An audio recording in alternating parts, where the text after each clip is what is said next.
ధర్మరక్షణలో ప్రతి మనిషి కర్తవ్యాన్ని గుర్తు చేసే గ్రంథం భగవద్గీత అన్నారు మంత్రి శ్రీధర్ బాబు. పెద్దపల్లి జిల్లా మంథనిలో సామూహిక భగవద్గీత విజయోత్సవ కార్యక్రమం నిర్వహించారు. ఇక శ్రీలక్ష్మీ నారాయణ స్వామి దేవాలయం నుంచి భగవద్గీత గ్రంథాలను, శ్రీకృష్ణుని చిత్రపటాన్ని ప్రత్యేక రథంపై పురువీతల గుండా శోభాయాత్ర నిర్వహించారు.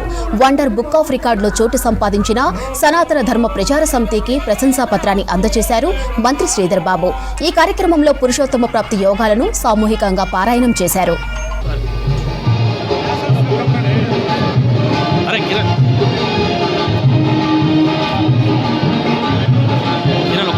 చెల్లురా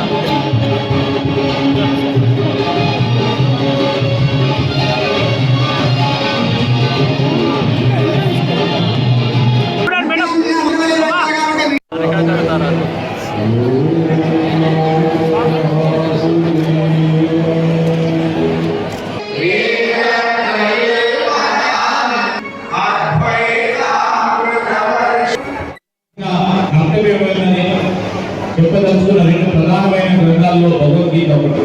ఆ భగవద్గీతకు సంబంధించిన ప్రవచనాలు ఈరోజు వాళ్ళు ఎంత పెద్దవారైనా పార్వతీ టీచర్ గారు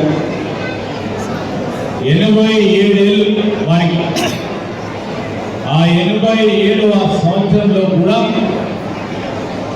మన సమాజంలో మంచి నెలకొల్పాలని, విలువలతో కూడుకున్న సమాజాన్ని ముందుకు నడపాలని, భక్తులకు సంబంధించి కేవలం మనం పూర్తి చేస్తూ ఉన్నప్పుడు నాకు ఇది కావాలి అది కావాలి ఆ భగవంతుని పూర్తి చేస్తాం.